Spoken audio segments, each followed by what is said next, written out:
Première chose que je peux dire, c'est qu'effectivement, ce qui m'intéresse beaucoup dans ce livre, c'est qu'il est d'une très grande rigueur, mais d'une rigueur vivante, c'est-à-dire qui fait place à l'événement, qui fait place à la surprise. Deuxième point qui m'a semblé tout à fait important, c'est que, sans vouloir le résumer, car il ne s'agit pas de cela, dans cette expérience de très haute solitude, dans cette réclusion semi-volontaire à Brooklyn, un enseignement nous est donné, qui est le suivant, qu'un corps n'est jamais seul. Un corps n'est jamais seul, et ça s'éprouve dans la plus haute des solitudes. Un corps n'est jamais seul parce qu'il est relié à ceux qui l'ont précédé, et en ce sens, comme tu viens de l'indiquer, je dirais de façon peut-être trop hâtive, que se soigner, c'est également soigner ses ancêtres. Mais un corps n'est jamais seul parce que, d'une certaine façon, ce livre fait de ce qui vous est arrivé le mot français est maladroit là, mais une métaphore de la situation du peuple tibétain. Alors, quand je dis qu'un corps n'est jamais seul, je poserai également l'interrogation sur nos façons de parler. Nous avons en Occident une façon très étrange de parler du corps, puisque dans le même mot, nous identifions l'organisme, le corps imaginaire, le corps désirant et le cadavre. Je ne suis pas sûr que je suis même sûr que dans toutes les cultures, on n'unifie pas avec un seul mot de corps des états aussi différents. Il me semble que ce que la psychanalyse pourrait entamer, et je le pensais déjà, je pense mieux sans doute depuis que je vous ai lu. Il me semble que ce que la psychanalyse pourrait entamer, c'est cette idée qu'on n'a qu'un corps. Et c'est cette espèce de façon univoque de parler du corps. Pour ma part, je connais des langues, un petit peu, bien sûr. Je pense à des langues africaines, le bambara, je pense à quelques rudiments de la langue arabe, où nous n'avons pas cette pétrification de divers états du corps dans un seul terme. Alors, pour reprendre un peu, autant que je puisse le faire, en saluant cette vieille, ancienne et actuelle sagesse qui est ici proposée, je dirais quelques mots sur la façon dont votre témoignage, écrit évidemment avec beaucoup de talent, de brio, d'écriture, tu disais étincelante, je dirais pour moi vivante, mais c'est sans doute la même chose, la façon dont votre témoignage m'amène à repenser cette question du corps. Il a été dit, et je crois que c'est important, j'ajouterai donc là simplement quelques touches, car l'essentiel est déjà déposé ici, que plus qu'une philosophie, ou autre qu'une philosophie, ce livre témoigne d'une sagesse. Pour ma part, je distinguerai, sans les opposer, sans en faire des antagonistes, comme on a si tendance à le faire, en réduisant le langage à des structures binaires. Mais je nuancerai en disant que ce qui est important dans la sagesse par rapport à la philosophie, c'est que la sagesse suppose une pratique, c'est-à-dire un engagement de corps. Il a également été dit, sans pour autant que cela soit développé, presque comme une mise en garde, pas encore comme un problème, que ce livre ne parlait pas d'un miracle. Ce terme de miracle m'étonne ici, puisque le terme de miracle me semble entièrement imbriqué à la théologie chrétienne.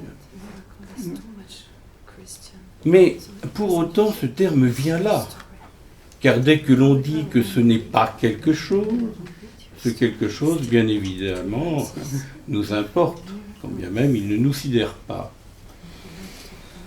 Dès que nous avons l'habitude de parler des miracles sous le vocable de l'hystérie, une certaine plasticité du corps, seulement là on tombe sur un os, à savoir le vôtre, c'est très intéressant parce que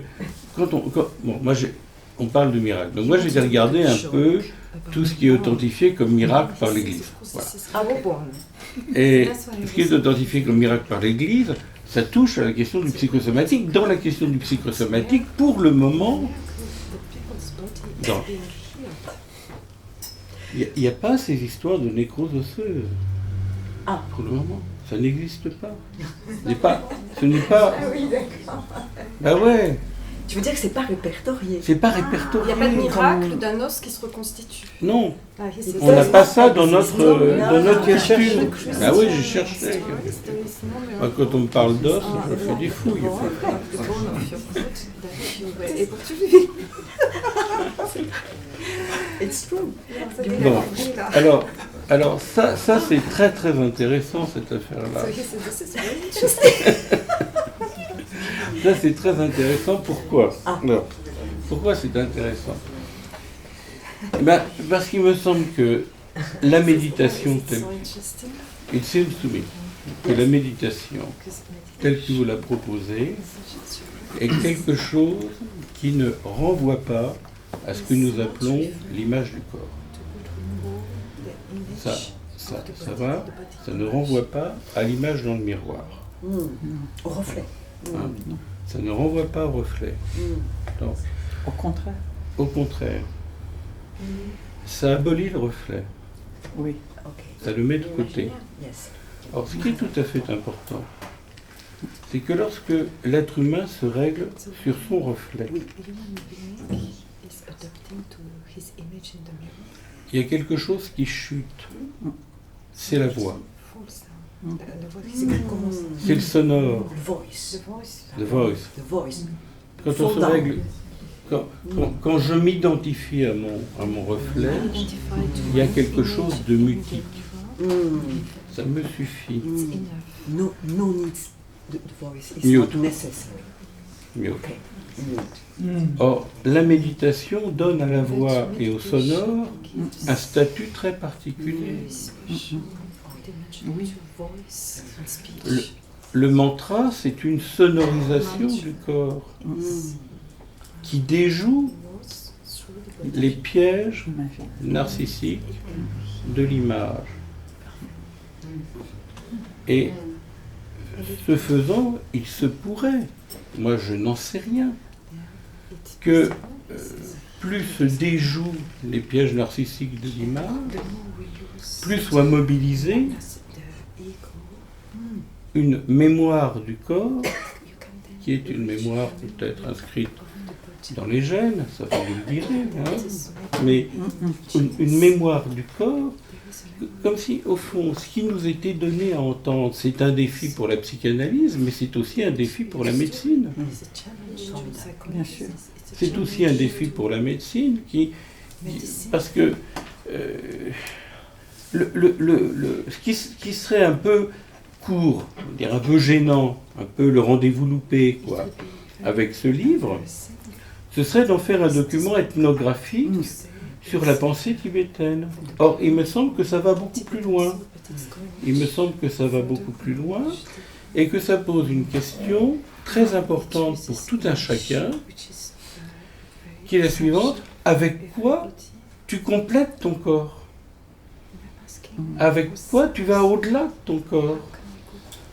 Avec quoi tu vas au-delà, non pas de ton corps réel, mais de ce qui tu imagines être les frontières et les plausibilités de ton corps. Et il me semble que c'est une question qui est intéressante, aussi bien pour la psychanalyse que pour la médecine. Cette question, à quelques reprises dans votre livre, que vous avez écrit tous les deux, elle est soulignée par un terme que je trouve tout à fait important, qui est le terme d'universel. En quoi votre histoire est-elle une histoire universelle? Si on ne prend pas cette question au sérieux, on peut réduire la compassion à de la pitié. Or, la compassion n'est pas de la pitié. La définition que vous ne donnez pas une fois, c'est ça qui est bien dans ce livre, c'est que la définition n'est pas donnée une fois, elle se reconstitue au fil des pages. Comme vous-même, vous vous reconstituez. La définition de la compassion, c'est la possibilité, à partir d'une aventure strictement solitaire et individuelle, de soigner la souffrance du monde. Or, c'est ça l'universel, c'est l'enjeu de soigner une souffrance qu'on peut trouver aussi bien au Tibet qu'en Afrique qu'en Europe. Évidemment que nous souffrons en Europe. Nous souffrons d'être dans un monde où la moitié des gens crèvent d'indigestion et que l'autre moitié va crever de faim. Évidemment que nous souffrons de ça, quand on n'est pas trop bête.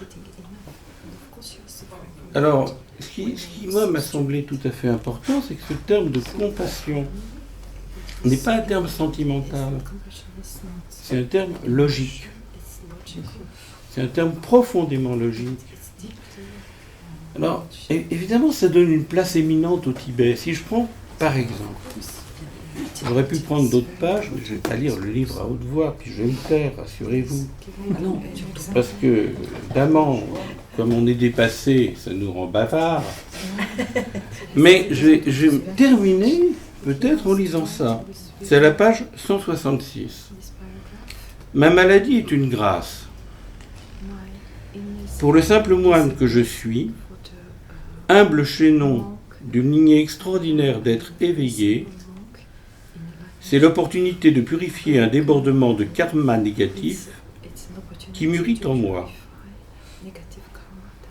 Comme si ce mal qui m'a frappé un instant où j'ai touché le sol américain était le signe que des karmas anciens sont en train de se manifester en lien avec tous ces inconnus, ces étrangers qui me viennent spontanément en aide depuis mon arrivée aux États-Unis.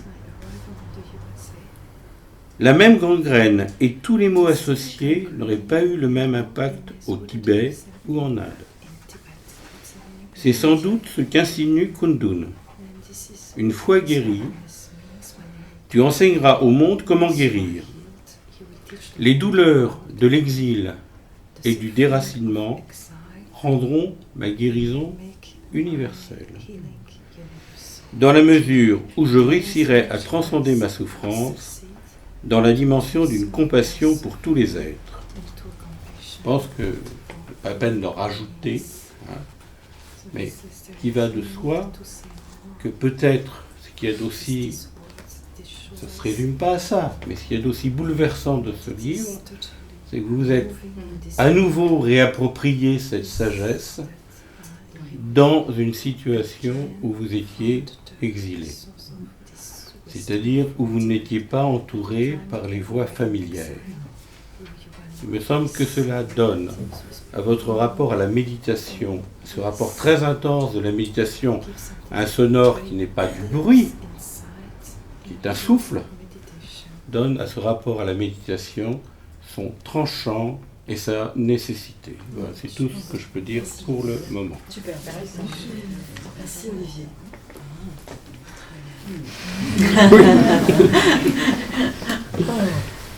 He's really interesting. And I said, not necessarily you will teach in a walls, you will teach in a some bodies action. We Buddhists really same with some arahat, with liberation and samsara. Then they teach not in a talking speech, just in the body's actions. Many, you change, many, sometimes fire, sometimes in a halt, sometimes in a fly. So you teach in your body actions. Donc Rinpoche dit qu'il a beaucoup apprécié toutes vos interventions et qu'en effet c'est un point important que vous avez soulevé parce que l'enseignement n'est pas donné seulement à travers la parole. Et Rinpoche cite le cas des arhats qui sont donc des êtres qui se sont libérés, qui ont donc accédé à un certain niveau. Ils se sont libérés en fait pour eux-mêmes par rapport aux bodhisattvas qui vont se libérer pour les autres. Et quand ils enseignent, ces arhats, ils enseignent en manifestant à travers leur corps. Par exemple, ils ont le pouvoir de voler ou bien ils vont disparaître à l'intérieur de la terre et ressortir. Et c'est à travers ce genre d'action qui se manifeste dans leur corps qu'ils donnent l'enseignement.